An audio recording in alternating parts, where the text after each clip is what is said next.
What makes young people crave the rave? I'm curious what makes you so curious. What makes you so curious.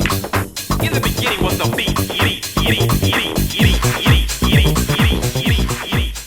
beat. Welcome to the Rave Curious Podcast. I'm your host, Joshua Glazer. What are we curious about? We're curious about electronic music and the culture that surrounds it. And how do we satisfy that curiosity? We do it by talking to some of the people who have dedicated their lives to the electronic music scene, the DJs, producers, promoters, and more. Today on the Rave Curious Podcast, my guest is Jean Michel Jarre, one of the true legends of electronic music, one of the inventors of electronic music.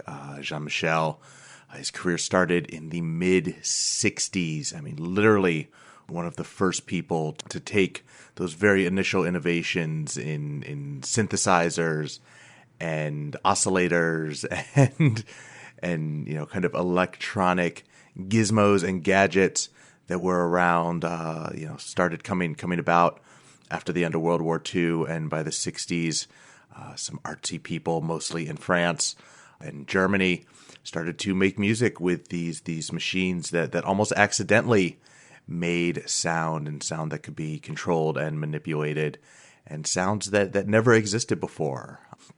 I mean, this guy sold 80 million albums worldwide over the course of the 70s through the 80s and 90s. He also has the world record for the largest single live performance ever, something like 3 million odd people at a show in Moscow. And really, if you look at Jarre's career, and I'll admit I didn't know a ton about him. I knew his reputation, I knew his legacy, I knew, you know, kind of musically what he was about. It's not really dance music per se, but it was very, you know, kind of melodic, populist, you know, sweeping electronic sounds. But still, it was this, you know, massive popular music played to these huge crowds. His shows were these massive spectacles of lights and lasers, and frankly, it sounds like I'm describing every EDM performance of the past 10 years. So, you know, if you're impressed by Electric Daisy Carnival, or one of these other, you know, kind of massive events, they all have Jean Michel Jarre to thank for paving the way for that, and honestly, you know, eclipsing it. I mean, imagine 3 million people watching one performance with this music that was, you know, completely new, that sounded like nothing, like literally on instruments that did not exist 10 years earlier. It's pretty amazing to think about. So yeah, I met Jean Michel at the Chateau Marmont in Hollywood. It was funny, as I was down in the lobby waiting for the call to go up and have our hour discussion.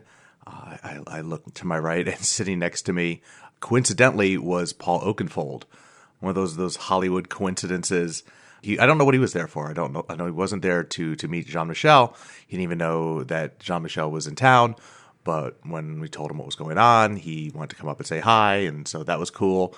You know, kind of hanging out with two legends, one quite a bit older than the other, although Jean Michel it's incredible how young he looks for, I think, being 67, I think is what his Wikipedia says. You would never believe it. But that happened, and then on the way out, I ran into Clark Warner, who's probably a name not too many people listening to this podcast would know, but Clark is a VP at Beatport, a company that you know has been in the news a bit lately. Fortunately, not for the not good news. There's not a lot of good news that usually makes the news, but a company that is part of SFX and this whole kind of EDM conglomerate wave that seems to now be crashing here in America. Beatport is in trouble. A lot of people got laid off recently. The company is in bankruptcy, and look, you know, I don't have a horse in that game, other than the fact that I do have quite a few good friends who currently work for Beatport, and a lot of people who have worked for Beatport in the past. All are people who are genuinely really, really dedicated to electronic music, and regardless what happens to Beatport, I think, you know, for those of you who don't know, Beatport was really the first dance music MP3 store. It was one of the, practically one of the first MP3 stores, period. The idea of selling music on the internet. Apple and iTunes really did that, but Beatport really did it for electronic music at a time when that was new and that was novel, and every laptop DJ and DJ, anyone who's not playing vinyl. But look, we love vinyl, but I think at this point, it's worth looking at Beatport and its legacy and how it really impacted, for some, partially for bad, but also very much for good, electronic music, and whatever happens to Beatport and some of the other companies that got hoovered up by the SFX whale.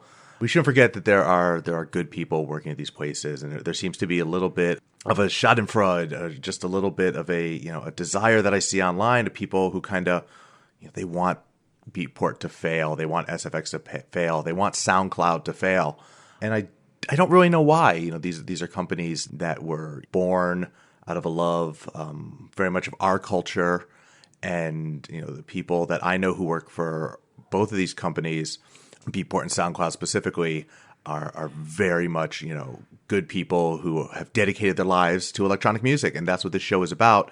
And for some reason, the media and the social media and people talk about these things in a way that they almost just, they want to see someone fail. They want to see someone get built up and knocked down, which is obviously not exclusive to electronic music, but it's something that we're seeing happen. And I just think it's kind of a shame. And hopefully, both companies will right their ships and continue to do good stuff. Hopefully, the awesome people at Beatport who have already lost their jobs will, I'm certain, go on to equally awesome things. And we just keep moving, keep trucking.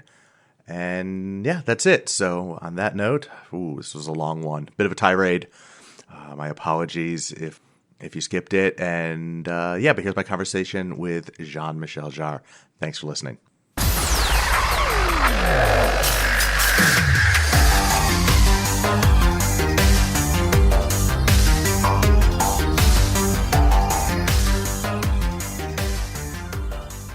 How do you know Paul? Paul, we know each other for quite a while. I've been always interested, and I always respected Paul Oakenfold. He's probably one of the first guy from the DJ scene trying to expand and push the boundaries of the DJ scene being involved in soundtracks or doing other things and approaching his work in a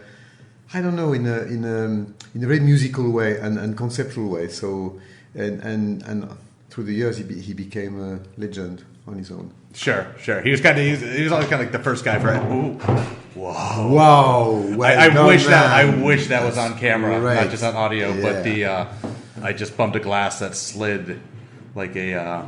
Yeah, it was very impressive. I can say. What's that game called with the? Oh yes. Air hockey. Yeah, that's right. Air hockey. It was exactly that. I'll put this over here. Yeah. Let's keep it out of the way. So you're in LA for a couple days. Yeah. Just doing promo the whole time you're here for the new album, or? Yes, promo, and also be in touch with some of the collaborators of this Electronica project, because I spent lots of time in LA actually in this project. It was not planned necessarily, but this whole Electronica project is being based to the idea of collaborating with artists who are a source of inspiration to me, even today, from different generations and different cities. Electronic music is linked with cities, with Berlin, with Paris, with Bristol, London, Detroit, Chicago, New York, Los Angeles, and because a lot of people I wanted to work with, such as Moby and Hans Zimmer and Gary Newman and Julia Holter and lots of others, I spent quite a lot of time here in town. Yeah, none of whom are actually LA people. But they all live here now. That's right. Because everybody ends up. Exactly. It's it's what I like in LA. Actually, LA is a kind of international kind of hub, and it's not like a few years ago where I think that New York was probably in America more kind of central point maybe, but because of the now it's Los Angeles, California is obviously became a kind of tech center and the nucleus of the tech generation. So it's also the reason why this project is being about also gathering some geeks around me. LA and California seem the right place to be. Right. It's I find it, when I moved to Los Angeles the first time, I grew up in Detroit. So I was really excited when I saw Jeff Mills was on this one. How did you, obviously you were aware of his music, but did you reach out to him, or how did that connection happen? Because I think that one was a little surprising for me compared to some of the other artists. For me, Jeff Mills was very high in my wish list when I started to collaborate with, having this idea of collaboration. And obviously the idea was in days where you have so many featuring albums, it's becoming a cliche, but as we know, the process is sending files through the net to people we will never meet or you will never even talk to in a rather artificial way, and most of the time for marketing reasons than anything else. In that case, this case of Electronica, the idea was to share physically, face to face, like we are now, the creative process. Because when you are in the same room, it's changing everything. For instance, we could do this interview via Skype. It won't be the same. My answers won't be the same. The fact that we are, and for obviously for doing music, it's even more the case, So for Jeff Mills, we know each other for quite a while, and I've been really moved by the fact that quite a long time ago he went to visit me in Paris in my studio, because he was really in those days really heavily involved, even more than now, into the pure DJ sets and DJ oriented artist, and he had the ambition to work differently, and he went and said something quite interesting. He said, I would like you to share with me and bear with how do you conceive and structure an instrumental music piece, and we all started from work, talking about all this, and we always said it could be nice one day to do something together. And electronic music is based on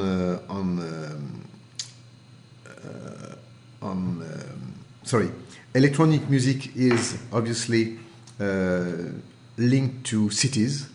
As I was saying, like Berlin and Paris and Bristol, London, Chicago, Detroit, and Los Angeles, but also you have two sides of electronic music. You have the hedonist part, going dancing and until the end of the night in festivals, in clubs, and also you have the the political link.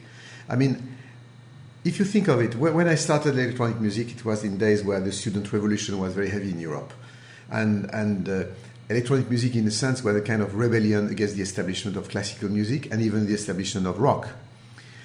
And if you think that Detroit, the city you're coming from, all this underground resistance band and Jeff Mills and some others, this music has been born from this very sad and hard economical crisis, the end of the car industry in an whole region, and that made the sound of the techno and kind of what it was, and what it was. You see, the same thing for the Berlin scene. The techno Berlin scene. Started just after the fall of the Berlin Wall. So you see that it has been always linked to a kind of political concept, and electronica in this way is actually, I didn't realize that, but it's quite linked with activists and people being involved one way or another in doing music related to a kind of political or social context. And it's obviously, in the case of Jeff Mills, it's absolutely true. I would add with Jeff Mills something else that I really like. This track, I called it The Architect, because I'm really considering Jeff Mills as an architect of sound. It's quite mathematically organized, but quite aesthetic at the same time. What, in my opinion, a piece of architecture is all about. Yeah, his stuff's very almost sculptural in a way, but I think he's also composed an aesthetic around his music. Yeah. So it's not just the music, but it's the artwork, it's the the clothing line he's done. There's all these pieces. It's interesting that you said that you named the song, because I actually want to ask you about that, because I was looking at the track list as I was listening to the album, and there's a few key ones in there that really I would guess that it was the guest who named the track. And like I see Jeff Mills, and the track's called The Architect. That's such a Jeff Mills name for a song. It seems like he would have, like, it's like, how does Jeff Mills not already have a song called The Architect? I think also, I'm trying to think of the list now off the top of my head, like the Sebastian Tellier was named after a woman. Giselle, yes. Right. And I'm like, and that's a very Sebastian thing to do. It's very interesting what you're saying, because actually, the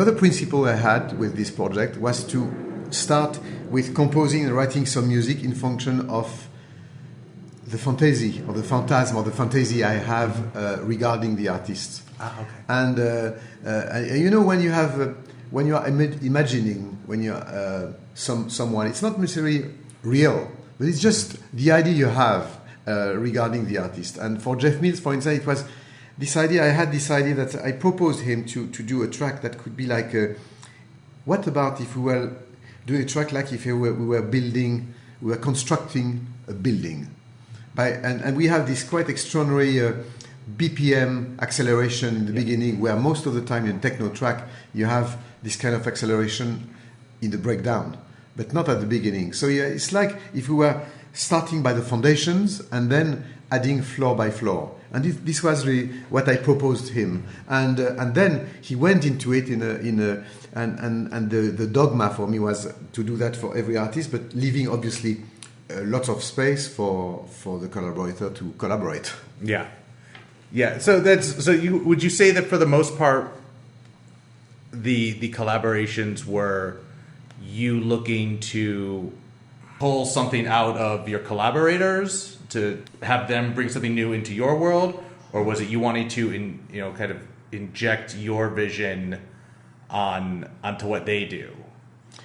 Not in like a forceful way, but just in a Sorry? I think she just coughed. You okay? Yeah. All right.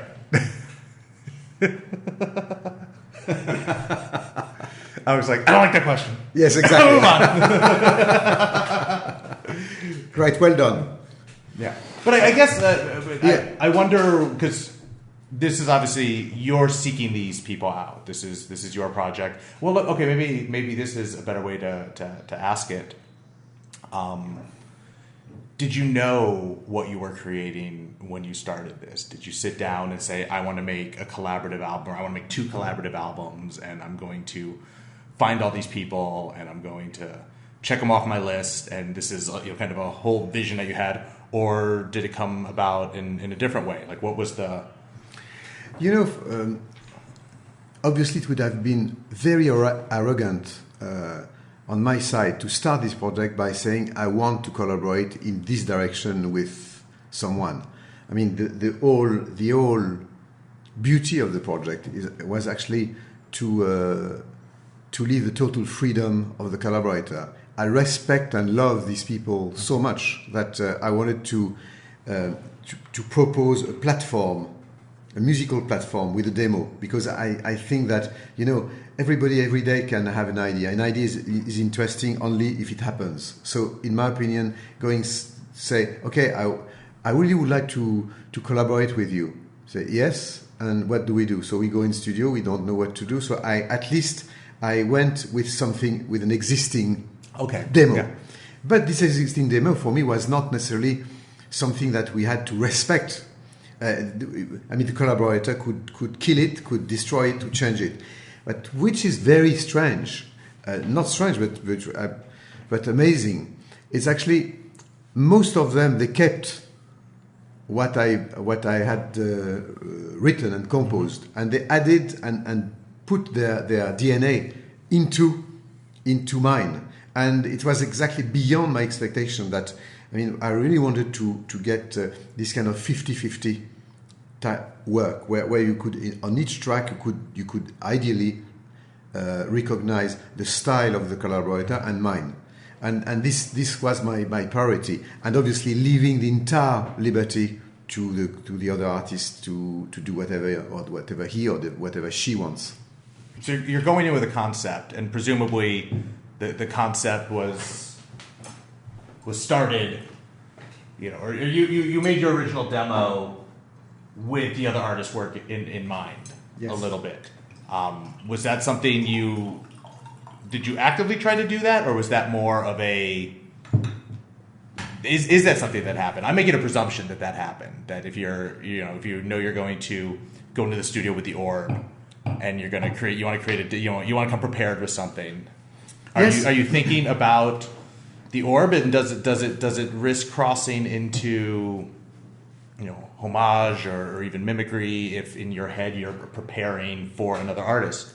It's interesting because you since the beginning of our conversation you seem to point always the right track to ease the answer, because the orb is a very, very good example of what happened with the orb. I'm a big fan of the orb. For me, they are probably this mixture of kind of spacey Pink Floyd with a kind of Marcel Duchamp type of surrealistic approach to collage and sound. So I went with an instrumental piece. I had in mind that they would maybe put some collage on this, and they didn't. Actually, they approached the track. It has been the case for fewer collaborators. Trying to give some Jean Michel Jarre style in what they were doing. Okay. So then I adjusted the direction. I changed the direction by adding myself some collage a la the orb. Okay. And it's very funny because actually when you listen to this track, lots of people are going to think that this is coming from the orb or this is coming from Jean Michel, and actually the reverse.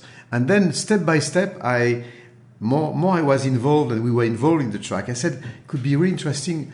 Using collage to make a kind of tribute to electronica, to electronic music. And then I was in Moscow at that moment. I met the grandson of Leon Theremin. I saw that photo on your Twitter, yeah. The man who actually invented this fantastic, one of the first electronic music. That's the thing for the listeners who don't know. That's the kind of sci-fi alien sound. Yes, the sci-fi. It's a fantastic instrument because it's an instrument that you play it without touching it. You have two antennas on the box, and it's just working with a kind of radio electromagnetic wave. So when you are approaching your hands on these antennas, it creates some sounds. One antenna for the volume and the other one for the pitch. And it's a very strange. It has been used by the Beach Boys for good vibrations, as well that Stravinsky used it at a very early age. And I love this instrument. It sounds like soprano opera voice, and then I said it could be, and it's been the first electronic instruments ever made. So I said it could be interesting to start with a collage of the voice of this man from the 1920s, and then I said it could be fun to get a kind of tribute to the different people being involved in electronic music. So it became a kind of, for me, a triple tribute to the orb with this process of the collage style, and to Bob Moog, because I just found some old samples of Bob Moog talking about the theremin, and then it went like this, and this track grew in a very unusual way. The idea at the beginning was not at all what it became afterwards, but we kept all the original sounds that I had in the demo and that the orb gave me just originally. It just evolved in a different direction. So it's a very good example of a track. We started with one direction and it went into something else because of our reunion or our encounter. Okay.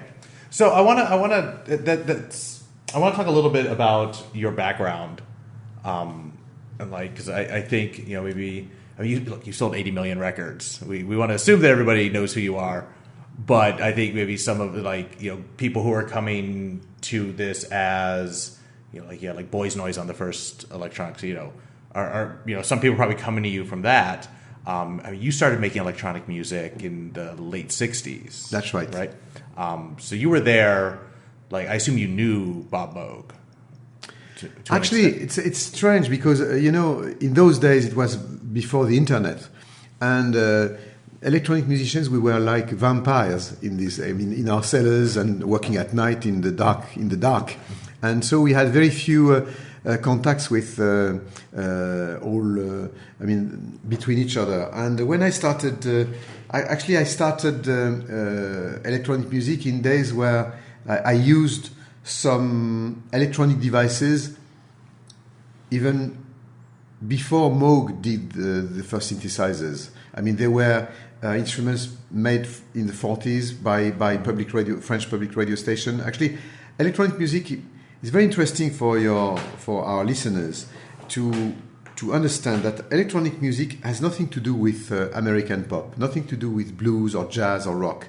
It's a style, it's a way of composing and writing music, which actually started in continental Europe, in Germany and France, with people such as Stockhausen or Pierre Schaeffer, Pierre Henry. I mean, in the first part of the 20th century, and it's probably because of the heritage of classical music, this long instrumental piece that we can even have these days in EDM or trance music or where has nothing to do as a pop format. It's really linked to this kind of long instrumental piece coming from the classical the 18th music. century or That's whatever. right. Yeah. And then the link with public radio is very important in the history of electronic music, because the first electronic devices were actually oscillators and filter banks coming from the laboratories of broadcast stations they were using to tune the stations. And we stole these oscillators and filters to make music with that, but it was not at all made for this. We hijacked and stole these devices. So I really started in days where electronic music was not really even existing. But what changed my life is the encounter with one man called Pierre Schaeffer. He's the father of what we called musique concrète. And this idea, this man, he's probably the most important man in electronic music, because he's the first one who said, okay, music is not made only on notes based on solfeggio, but it's made of sounds and noise. And you can take a microphone and a tape recorder, going outside, recording the sound of the street, the sound of the rain, the sound of the wind, and making music with those sounds by processing them. And that, for me, changed my life. I was in playing in rock bands at that time, and so I say it's exactly what I want to do. I want to have this kind of organic approach to sounds like abstract painting is vis-a-vis and recording figurative painting. So you're what age when this is happening? This is like your early 20s? No, even I was 16. 16. Oh wow! So and you encountered him at that young of an age. Yeah, that's right. So yeah, you grew up in Paris? Yeah, I grew up in.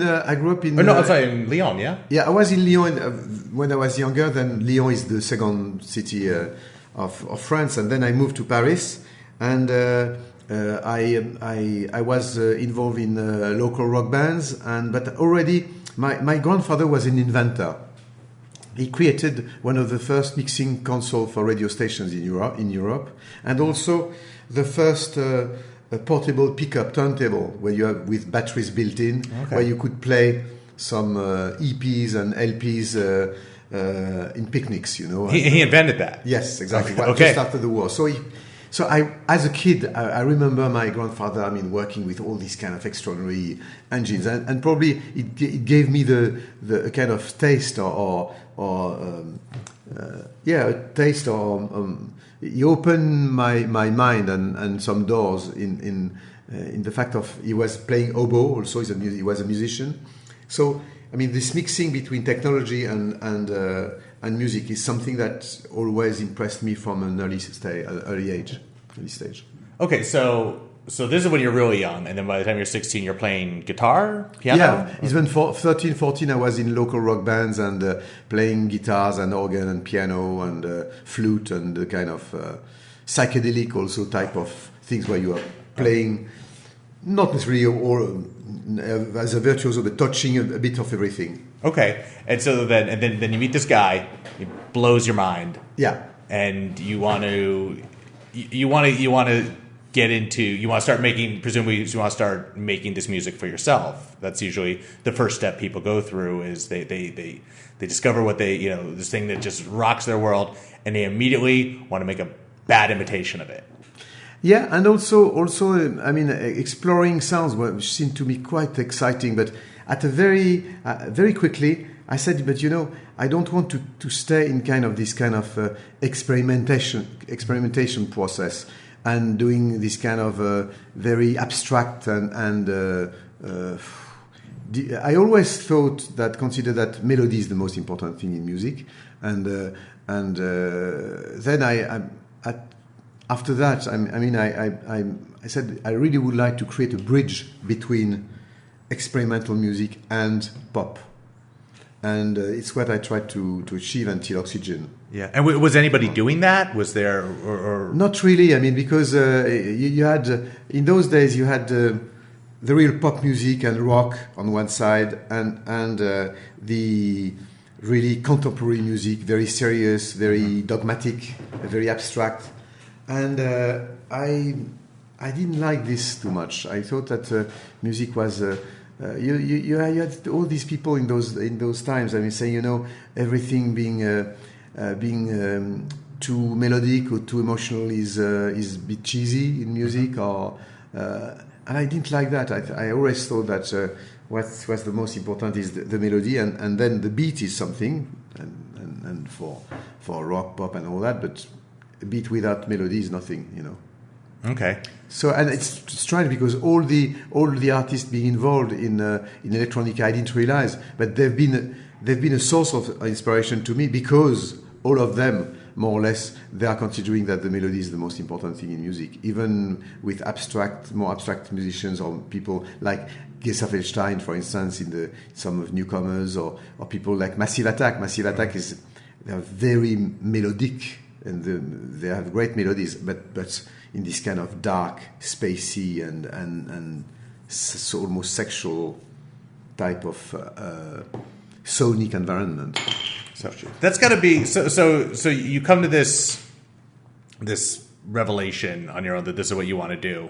I mean, is there even a structure for you to do it? I mean, is there like the notion of, I can record here, I need to, this record label might be interested, there might be, I can, play this concert. Is there anything, or are you just kind of standing there with a bunch of all your gear plugged in, and you're like, in these days, electronic music was not even existing as a style, so we were considered as. Real quick, who's we?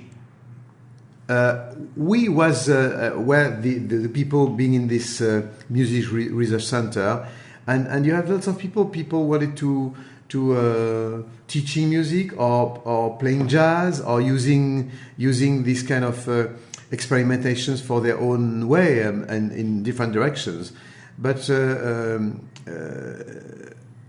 and what I didn't know is you had some people at the same time in Germany like Kraftwerk or Gender Dream or the early Pink Floyd, doing, and in their own way, wanting going to the same direction, but being, when I say we, it's all this generation of people at the early stage, we were experimenting, even not knowing where we were, what was happening. And what I think is a privilege is actually when, just chronologically, because you're there at the right time, you're able to open doors on virgin territories. Because before us, you had nobody. somebody starting music now, electronic music now, is starting, in a sense, being old. Yeah. Because you have 40, 50 years of fairly solid and great stuff.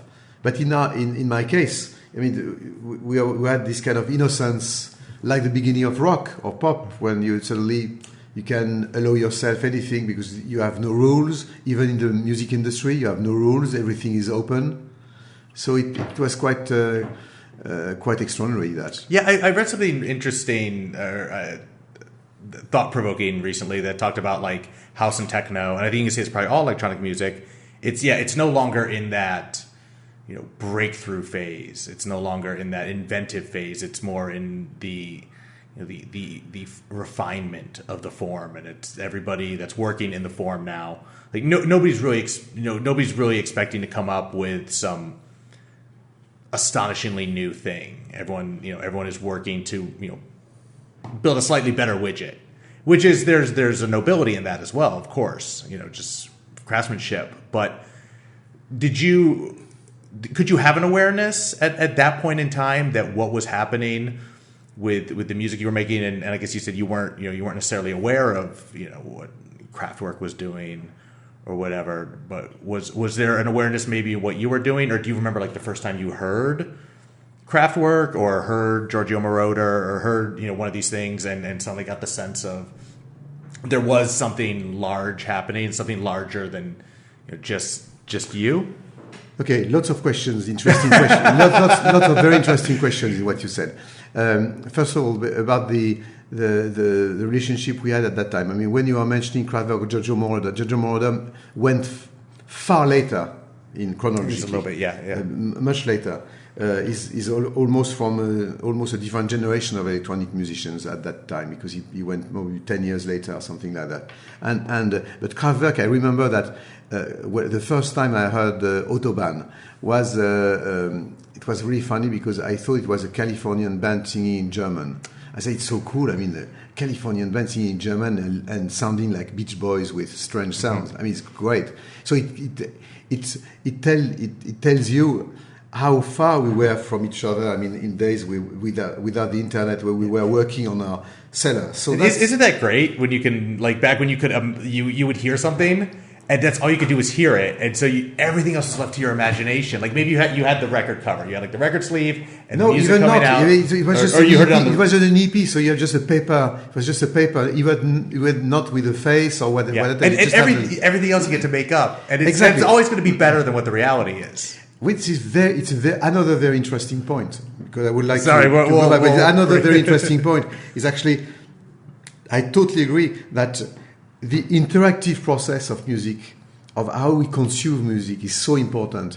And I really would like to go back to this. I appreciate that you're keeping track of all my questions, because I'm not. Yes, so I appreciate that you're doing this for me. So I will go back to this later. And what I like also in what you were saying about the idea that now house and techno is refining and we are in a different era, I would like to share with you some thoughts about that. I have the feeling through time that what you just said have been said every decade. At every decade, everybody said, yeah, but the decade before, I mean, it was so creative, and now we are just adjusting existing parameters and already existing. And then the decade later, he said, oh yes, but the decade before was so creative and so many. It has been true with 70s regarding the 60s. Well, 70s people were saying, yeah, but the 60s you had so many crazy. You had singles every month with the Beatles and the Stones and all that. And then the 80s said, oh, but 70s was so great with all these great rock bands and things and all that. And in the 80s, nothing happens, it's just crap. And then in the 90s, said, wow, the 80s was so fun and so great and all that. And every decade, it's like if we are not conscious of what we are able to create when we created it, when we are creating it. The present is something very difficult to adjust for creation, I think, and for music. This decade is extraordinary, myself. Like every decade I've been through, I always thought that it was so amazing. And now the fact that, for instance, in electronic music, the EDM I mean, American people really, the audience discovered electronic music through EDM. But obviously, electronic music is not born and not started with Avicii, right? Of course. So, but which is interesting is now people are saying the EDM is now dying and is the end of it. Like rock and roll, we said that the rock and roll was the end of rock and roll 40 years ago. And so EDM is going to evolve into something else. And what I really like is actually, you have now a kind of fusion that people being only DJs suddenly are considering that being DJ could be great to be also producer and making songs or making music. And also that having started with digital plugins, now you have a big resurgence and the passion analog gear for and all hardware, modular, all crazy small modular synthesizer. This is the trend. This is hype. So it's and then constantly and electronic music in particular is always constantly evolving. Mm-hmm. Well, one thing is that you have I think when people talk about electronica electronica, see, I'm referencing another trend. No, never mind. Well, I want to ask you that real quick. Is the word electronica?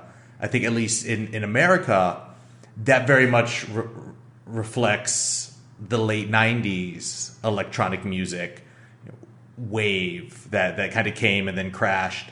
And I think now people see EDM as, people aren't saying, no one's going to make electronic music anymore, but it's just the hype is dying down. And so the huge numbers, the people who consume it, not because they care about the music, but just because it's what everyone around them is consuming. That's what's probably tapering off more so than the music itself. But I mean, why did you choose the name Electronica for the album? Because I would assume you were aware that it's kind of a bit of a dated terminology. I mean, the problem is in the US, you guys, I mean, you love labels. I mean, putting labels, and most of the time, these labels are wrong. I would give you an example. New Age. I mean, in New Age, you can put Indian music, you can put some remix of Vivaldi, some guy on an Indian flute on a hill, Brian Eno, myself, Vangelis, or any kind of basically ambient music, anything with no beats would be New Age. And then I don't feel at all as a kind of New Age music, because I love New Age music, but for me, New Age music is something linked with meditation or something like that, and I'm not necessarily close to that, and I would certainly not considering Brian Eno as a kind of New Age type of guy, and for me, Electronica, obviously I was aware of this, but for me, Electronica is very interesting as a name, because for me, I was not at all thinking about, even if I was aware of it, about the label of the 90s. Because Electronica for me is a title made of two parts, electronic and A. And, go on. And there is a kind of, I was looking for the muse of electronic music, and I thought that the muse of electronic music should be the daughter of Electra. This muse from the Greek muse, I mean, symbolizing light, energy, waves. I said, what could be the muse of the 21st century for electronic music? It should be electronica. And to tell you the truth, I didn't give a shit about the fact that it was a label called Electronica in the 90s. It was not. It was totally different. And actually, this project has nothing to do with Electronica, because you have the label, because you have people even involved in this. They were not even born when this label was existing, such as people such as Geza Feldstein or Fuck Buttons or even M83. Okay, and I love that, by the way. And I want to ask you, I found my muse, by the way. My muse was also someone was not born in days of this label was existing in the States. Is Julia Holter. For me, Julia Holter is the muse I was looking for Electronica. This mixture of almost a kind of ethereal, strange, folk, haunted type of style with experimentation. I mean, she's not. She's also granddaughter of Pierre Schaeffer, because she did some songs very linked to musique concrète, like recording some noises in the terrace of cafes, and that would be the background for a song. So when you say granddaughter, you're not literally. No, yeah, exactly. Okay, so, yeah, exactly. You caught me for a second. I'm like, is that true? Like, yeah, okay, yeah, exactly. Yeah. That's right, exactly. And so it's all and also the fact that and we did with this track, These Creatures. I've done in Electronica too, and we've done. Actually, I recorded this track in Chateau Marmont here, where we are. Oh, okay. And it's a very ethereal, haunted track, and which is for me quite.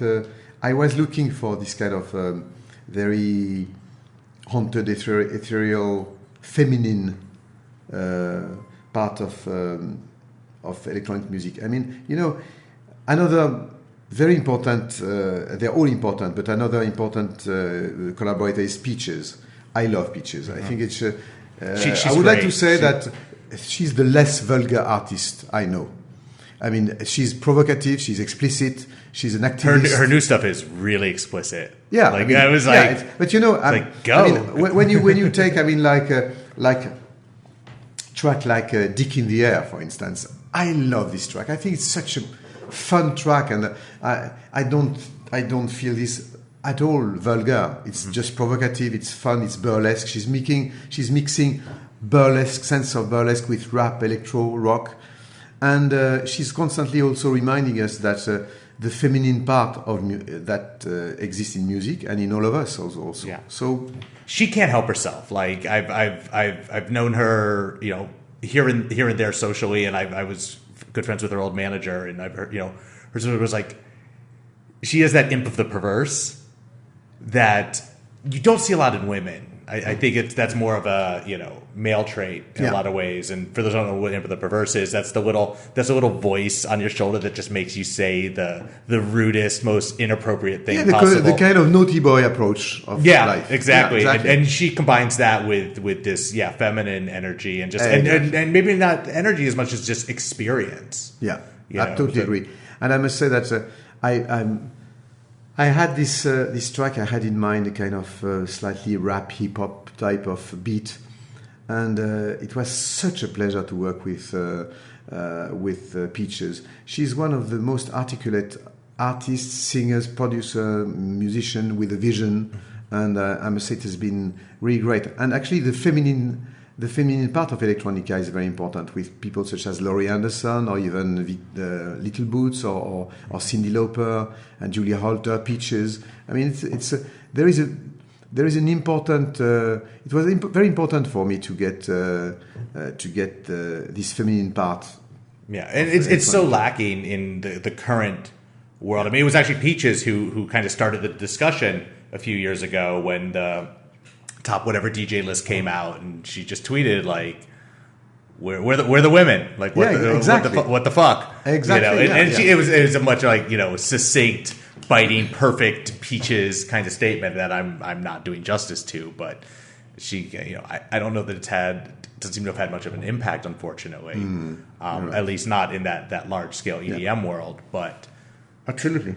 But yeah, and the other thing, and I don't know why it took me this long to think about this, but EDM in a lot of ways, it's a musical experience, but it's also it's a visual experience. It's a whole kind of 360.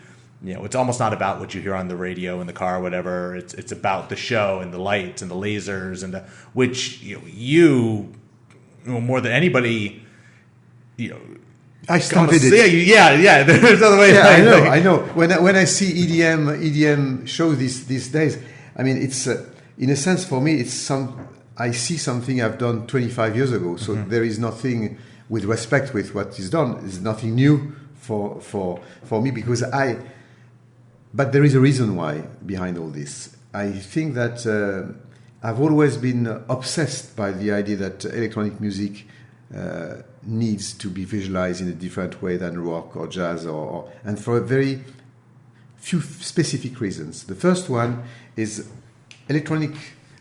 classical instruments such as a violin or clarinet or a piano and rock instruments such as a Stratocaster or Les Paul. These instruments have been designed to perform, to share music in a kind of performance situation. And then we put some microphones on them in studio to record the sound of these instruments. With electronic instruments, it's the reverse. I mean, these instruments have been devised and designed in laboratories, and then we try to put them on stage. And we know that these days, even today, it's not the most sexy thing in life to be behind your turntable, behind your laptop for 2 hours. It will be always less sexy than a guitar player. And girls prefer guitar players. So I had to do something with that. So it's the reason why that I very early stage, I said, okay, we need to get to work. I need to work with some scenographs and lighting designers and lights, video, electronics to try to and lasers to try to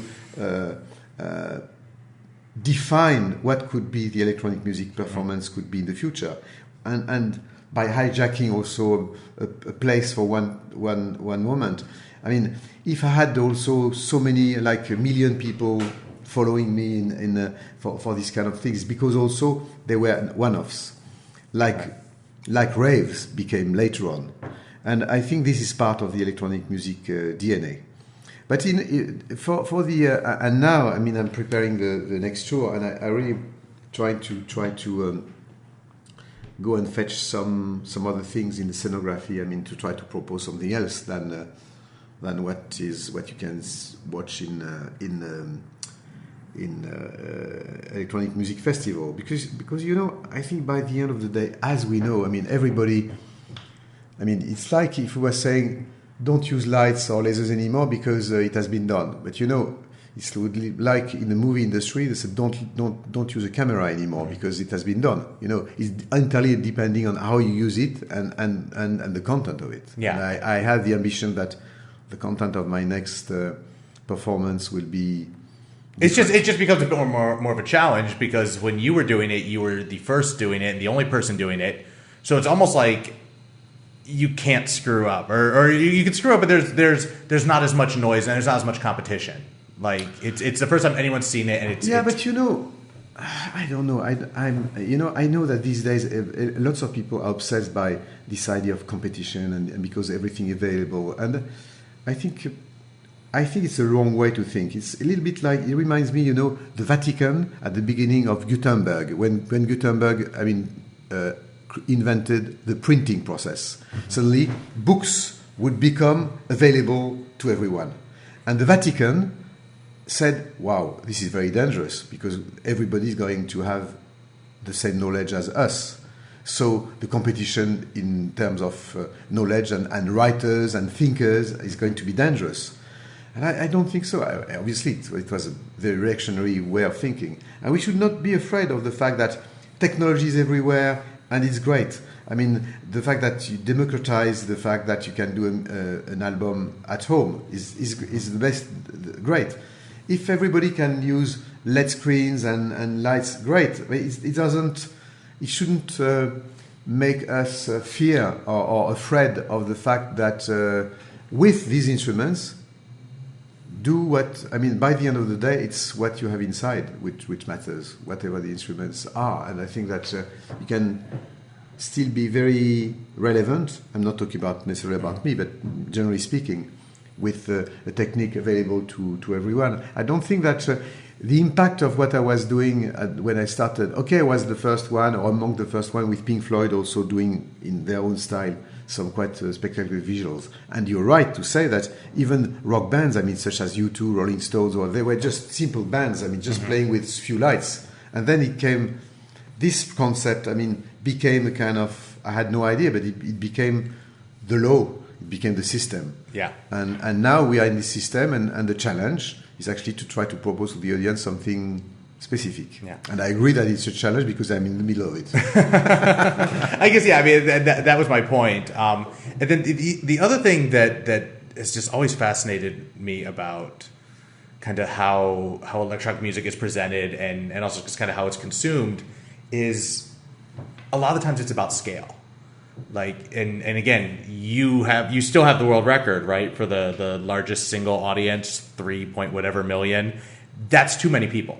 I can tell you, I was at Love Parade in Berlin in 1997, which was 1.5 million people, and that was too many people. So I can't even imagine what 3 million people is like. But that's I wouldn't agree that when you say too many people. I wouldn't say the parade is totally different.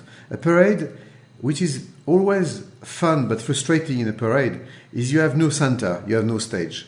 A parade is a parade, mm-hmm. So it's something that you have an itinerary, and actually you have no focus point. It's totally different when you have a stage and the crowd. Whatever the scale of the crowd, I always thought, and I'm absolutely convinced that a performance is a chemistry between two entities, the stage and the audience, whatever the scale is, and it depends on the scale of what you propose. I mean, when I'm doing this kind of show, I'm just one element of a big picture, and the big picture, depending on when you are dealing with 4 miles or 5 miles of a backdrop, like it was exactly 30 years ago this week, in Houston, for instance, playing with which should have been done with the astronauts thing, and the Challenger thing. And, suddenly 1 million fits with the fact that the stage is 5 miles wide by 300 meters high. It works because the proportion works. Mm-hmm. It's another concept. It's not better or worse. It's just different. Yeah. But, okay, so that's really interesting because that's something that I think very few human endeavors think about. Like when you're talking about things that are 5 miles long, it's always nature. Like it's always man and nature for something to be that big. Absolutely. Except for this exception where it's I guess that's not entirely true. You could have man and city, but to have a scale where it's man and men happening has to be a very unique dynamic. It's something that we only encounter, and I don't know why electronic music seems to thrive on that. I think there is a reason. The reason is because I think that electronic music is linked with space for different reasons. Originally, electronic music is linked with new technology, with a vision of the future, and linked with somehow outer space. But it's not what I mean. This is one thing, but the other thing is, I mean, when I say it's linked to space, is because the waveforms, the textures, the fact that electronic music is not necessarily made of songs, but made of sounds, and then these waveforms and these sounds can travel through space. Where a vocal, whatever whatever we think, is not traveling through space in the same way. When I talk to you, and culturally we know that the voice can be a voice being heard at 1 mile from the singer is somehow not natural. A sound traveling on during 1 mile is natural because it exists in nature, but not a vocal. Yeah. And then the vocal, or it doesn't exist anywhere. It's a oscillator. Exactly. And the sound of and the fact that electronic music is instrumental music works with space, where vocal music it's okay outdoor, but it's not necessarily the best place. Yeah, I mean, and what's really cool is, and I'll always remember this conversation I had with, I used to run a music magazine here in Los Angeles in like the mid 2000s. Mm-hmm. It was focused on electronic music. Yes. And it was right when Tiesto was suddenly becoming just bizarrely popular in America. But I say bizarre only because there was no one else that was that popular. And there was no clear reason why he was that popular. It wasn't like he had a song on a Pepsi commercial that made him that popular. Like he was all of a sudden just the biggest deal for no apparent reason. And I remember I had an intern who wasn't even into dance music. She was into weird psychedelic folk or whatever. But she was telling me she was going to the Tiesto concert. And I'm like, why are you going to a Tiesto concert? That just doesn't seem like something you would choose to do. And she's like, yeah, I know, but sometimes it's just fun to go because everybody's going.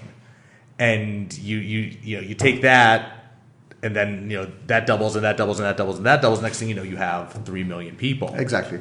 It's exactly that. It's exactly what you're describing. So it's also the word of mouth. So is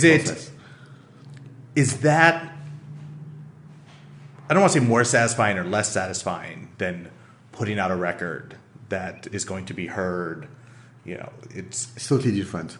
And partly these days, where releasing an album is more and more a kind of strange activity, odd activity, because people are not buying albums anymore. This is also another issue regarding technology for authors and creators. We are, you and me. Also, the fact that more and more, because we are listening to music everywhere.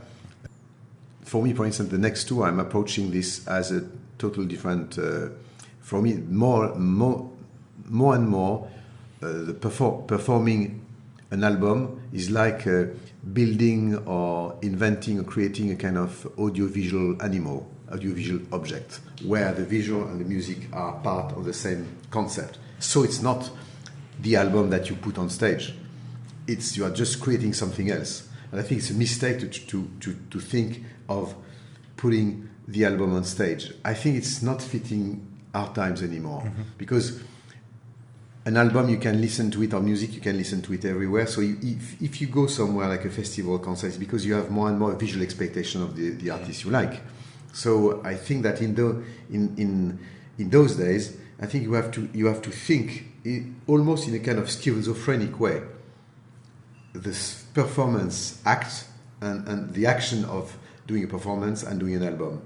This is very personal, but I do think that it's like that I'm approaching the stage work for next tour, actually. Okay. So and we got to sort of wrap this up, but I wanted to ask you about two individuals that we just kind of didn't get to, but I want to. One is Edward Snowden. And I think, we talked about politics, and I think, we talked about politics a little at the beginning, not specific to this time, but politics of electronic music. And I think it's nobody needs to, you don't need to explain where your politics stand and why you would want to work with him. What I was so curious about is, I'll admit, I see, Jean Michel Jarre with Edward Snowden. I'm thinking it's going to be, Edward Snowden saying a cool thing over the music, and it wasn't. It was like, how? I mean, is he sitting there in Moscow making beats? Like, what was? No, what was that experience like? Because it's obviously it's so different from all all these musicians. Obviously, I want to clarify something, and to you particularly, because linked with the internet and what you do. He has actually, Edward Snowden very clearly has no ambition to become an EDM artist or to become a pop star, and it's very important because I saw on the internet some people saying stupid things. I went to see this man just because I've been touched by him. I was recording Electronica and suddenly and one of the recurrent theme of the Electronica is this ambiguous and odd relationship we have towards the technology these days. Actually, as we know, on one hand, we love technology, we love the internet, and we love the fact that we are having the world in our pocket through our smartphones. On the other side, we see that, for instance, as writers, journalists, media people, or musicians, photographers, filmmakers. Our work has never been distributed as much in the world, and this is great. But authors and creators, we are, or for the future generations, it may be even worse. That these big monsters on the internet never generated so much money, and the authors just got kind of the amount of the equivalent of pizza without pepperoni. Oh yeah, no, I do this for free. I would love to, someday have enough listeners that someone says, "Oh, it's worth it. And then the nice thing is it'll be mine. Yeah, and you but need a job on the side, and tomorrow, our next generation won't do what you do, because it may not exist anymore, because people say there is no economy on that. So we have to we feel that we have to create a new business model for creative content for the future. Another example of the dark side of the ambiguous relationship we have with this fantastic tool that internet is. And while I was working on, so I tried to integrate these different themes on this album. Is the reason why I did, for instance, this track with Laurie Anderson. I mean, this idea of, we started with the idea that lots of people are spending more time to touch their smartphone than touching their partners, for instance. And with Cyndi Lauper, the idea of having swiped to the right, the love image of Tinder and all this and all that. So when I heard this young man, I mean, I've been touched because he just simply, in a strange way, reminded my mother. My mother was a great figure in the French resistance and she went into the resistance in 1941. That's an incredible story that I wish we could have gotten into a little. Yeah, because I have to talk about this because my mom, went into the French resistance at a very early stage in the war and. During the war, and lots of people at that stage were considering resistance, like my mom, like troublemakers and traitors, because they were questioning the power in place. And the power in place at that time, they were collaborating with Nazis. Yeah. And I heard someone, a young guy, using exactly the same words as my mom used to use, saying things like, when the power in place is generating ideals or actions which are harming our community, which are dangerous or negative for our community, we have to stand up against that and just to say, be careful. And, I love your country. I love America. It's fantastic democracy. And we have lots of in common between France and America. For one specific reason, the human rights are at the center of our constitution. And suddenly you see someone, in love with his country, wanting to serve his country, and more is going into what he's doing. He feels that he's betraying the values, the reasons why he's doing what he's doing. So he decided to put his life in danger to help us to understand what's going on and to readjust and to improve his country and all the power in place, even outside America. So I decided to be in touch with him and to integrate him, not obviously as an artist singing or rapping on a track. That would be ridiculous. And as he said, I'm an engineer, and I always considered that an engineer is not particularly cool, he told me. But he's fond of electronic music. He loves all these early digital electronic sounds, like from the Commodore and Atari and all these kind of sounds. And he loved the idea that having just a simple talkover, just to take in 2 or 3 sentences, illustrating the reason why he has done what he's done. And we said that could be fun to have a track that I would do, evoking this kind of mad quest or mad obsession, or we have a quest for obsessive quest. We have to get more and more information, more and more big data. And on the other side, this kind of crazy hunt organized by the 3 most important organizations in the world, the CIA, the NSA, and the FBI, against one single individual young man. And in days where you have so many teenagers attracted by populist figures such as Donald Trump, such as Marine Le Pen on the other side of the ocean, just because they're rejecting the power in place and the elite, the political elite, it seemed that very important to promote not Edward Snowden as a person, but for what he is questioning. And this is a very positive reference because this guy wants to improve his country, not to harm his country. And frankly, I don't understand why so many people in America have been monitored to say this guy is a traitor. Because you know, the beginning of America has been done on an act of resistance. But it was called at that moment an act of treason regarding the king.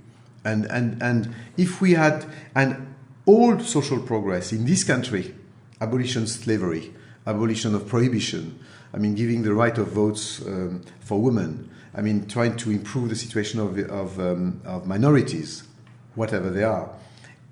All this always happened against the power in place and questioning the law of that time. And it's exactly what Edward Snowden is.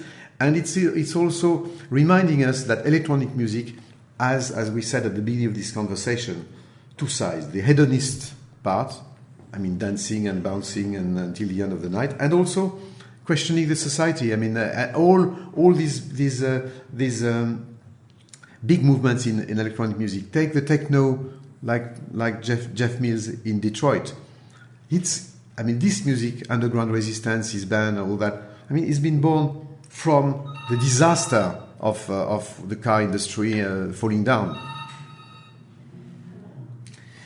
And you know, we like anyway sounds. And when you have a telephone ringing somewhere in the background, we love that. I love that anyway.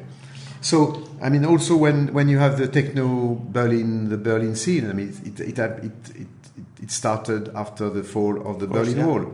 So when I started myself it was the student revolution in Europe. So it's also interesting to show that, I mean, electronic music is like any major movement in history of music linked with the social context of its time. Yeah, I think people want to. I think now I'm gonna act like I'm a history professor or something, or even a psychologist. Like people want, or a philosopher. People want to capture those moments, the revolution, the civil rights, the student revolution, any of these things. But people who aren't there in the moment, people want to feel safe. So these stories become, they go from being an actual act that took actual courage and actual bravery and whatever, and real world that only happens occasionally, and the rest of the time people take those ideas and they form this mythology around those ideas because that mythology makes them feel safe because they don't have to do it. Like it got done, they can puff out their chest, but they don't have to actually do it. And real quick to on a completely different note, what's up with Dead Mouse? Okay. Before answering to this, I just would like to comment on what we said because it's very important. Okay. Very important about the notion of fear. Mm-hmm. I would like to tell all the people, I mean, reacting in a negative way towards people such as Edward Snowden by fear. I mean, the first thing we have to understand our fears. And the fear of terrorism, for instance, is the driving force at the moment of our fears and the reason why we could say, revealing things is very dangerous. But we see that is this surveillance, mass surveillance, have improved the situation regarding terrorists? I can say that a Frenchman, it has not. I mean, we never have been under such a heavy surveillance system worldwide. And it doesn't have any effect on terrorism. So obviously these kind of system of surveillance have not been done there for fighting against terrorism. It's just economical and political espionage. It's what it is, and also private to go into private lives to control the masses and to control ourselves. And each time that the governors are starting to forget that they're there to serve the governed to serve us and not the reverse, I mean, we have to react, and we need whistleblowers such as Edward Snowden. It was true 200 years ago. It will be still true in 200 years from now. So now, going back to the dead animal. I love Dead Mouse, and I love what he represents, and we had the project of really collaborating in this project, and it was really a matter of time. I hope it will happen. I mean, Joel really was redoing his studio, and we communicated. We started to work together on some ideas, and unfortunately, he was trapped into the rebuilding or building his new studio. I think anyone who has friends who are electronic musicians has seen the devastation that a new studio can bring to one's life. Yeah, exactly. But So I guess it was more interesting to kind of almost like to watch it play out on Twitter, which is, I assume you have his phone number, like, but he's such a social media animal, pun completely not intended, that. Yeah, but it was part of the game, and I love that. And it didn't happen, and it may happen in the future. I would be very happy that if the collaboration of Dead Mouse is just not a dead project. Mm-hmm. All right. Got to close on a pun. Okay. All right. Thank you very much. Thank you.